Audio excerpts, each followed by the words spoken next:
안녕하세요. 혹시 살면서 겪는 문제들, 또 이런저런 관계 속의 어려움들이 대체 어디서부터 시작되는 걸까 하고 고민해 본 적 있으신가요?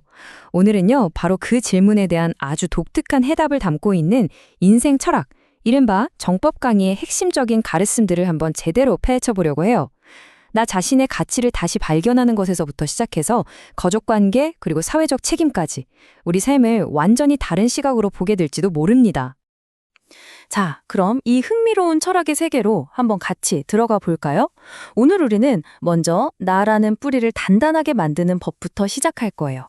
그리고 나서 가족, 더 나아가 사회 전체로 생각을 넓혀가면서 차근차근 따라가 보겠습니다. 모든 문제 해결의 시작, 그게 대체 뭘까요? 이 철학은 아주 간단하고 명쾌하게 딱 짚어줍니다. 바로 나 자신이라고요. 내 가치를 내가 먼저 제대로 아는 것. 이게 바로 더 나은 삶을 위한 가장 단단한 첫걸음이라는 거죠. 살다 보면 누구나 한 번쯤은 이런 서운한 감정 느껴봤을 거예요. 그쵸?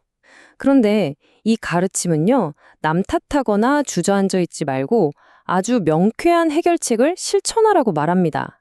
그게 뭐냐? 바로 나 자신을 끊임없이 업그레이드 하라는 겁니다. 자, 그러니까 핵심은 이거예요.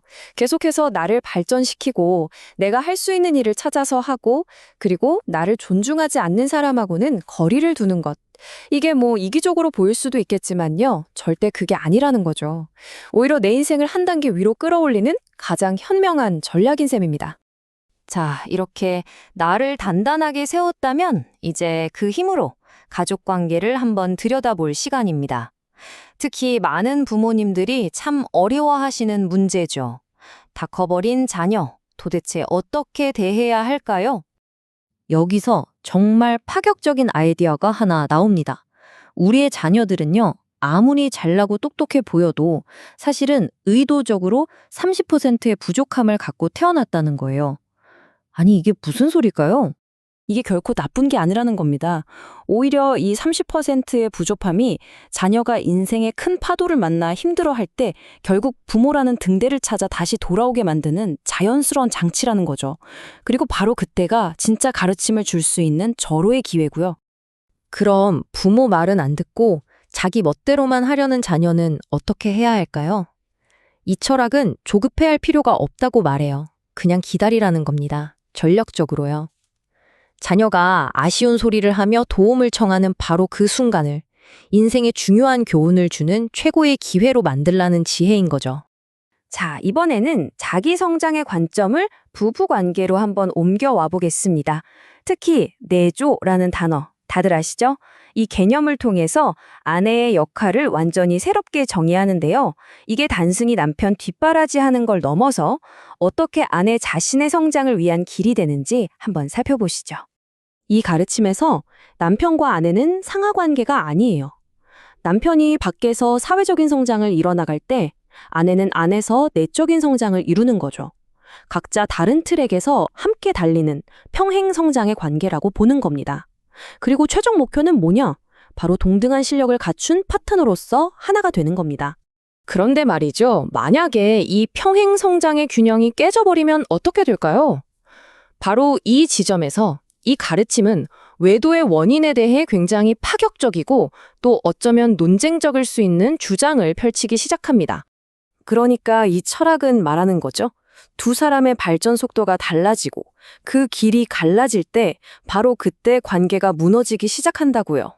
밖에서 치열하게 경쟁하면서 성장한 남편은요, 점점 더 복잡하고 어려운 문제들에 부딪히게 돼요. 그때 이걸 상의할 파트너가 필요해지죠. 하지만 아내가 내적인 성장을 멈추고 예전에 머물러 있다면 둘 사이엔 더 이상 말이 통하지 않는 깊은 골짜기가 생겨버리는 겁니다. 바로 이 부분에서 핵심이 드러납니다. 외도라는 게 단순히 감정이 식어서가 아니라 자신의 성장 수준에 맞춰서 함께 고민하고 문제를 풀어갈 수 있는 새로운 사업 파트너를 찾는 과정이다.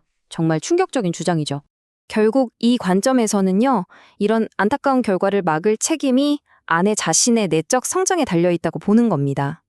끊임없이 스스로를 갈고 닦아야 한다는 거죠. 그렇다면 이렇게 관계가 무너졌을 때 그 책임은 전부 다 개인의 몫일까요? 이 가르침은 그렇지 않다고 잘라 말합니다. 그러면서 4대 3대 3이라는 아주 구체적인 책임 분배의 법칙을 제시해요. 이 법칙은요, 신기하게도 부부관계뿐만 아니라 우리가 겪는 모든 사회 문제에 똑같이 적용될 수 있다고 하는데요. 보시다시피 책임이 나 자신, 사회 지도층, 그리고 국가에 각각 나뉘어 있죠. 놀랍게도 책임의 60%, 그러니까 과반수가 개인이 아닌 외부에 있다는 거예요. 사람들에게 올바른 삶의 방향을 가르쳐줘야 할 사회 지도층이나 종교인들이 제 역할을 못했고, 국가 역시 건강한 사회 환경을 만들어주지 못했다는 아주 날카로운 지적이죠. 하지만 여기서 진짜 반전이 있습니다. 외부의 책임이 아무리 크다 해도요, 이 상황을 바꿀 수 있는 열쇠를 쥐인 가장 큰 단일 책임, 바로 40%는 언제나 나 자신에게 있다는 사실입니다. 저는 이게 이 철학이 주는 가장 강력한 희망의 메시지라고 생각해요.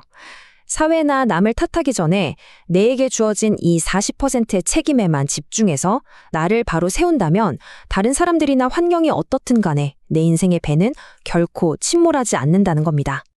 오늘 함께 살펴본 이 독특한 철학은 결국 우리에게 하나의 질문을 던지는 것 같아요. 내 인생에서 일어나는 모든 문제의 40%가 바로 나에게 있다면 당신의 성장은 오늘, 지금 어디서부터 시작되어야 할까요? 이 질문을 가슴에 품고 여러분 각자의 답을 찾아보시길 바랍니다.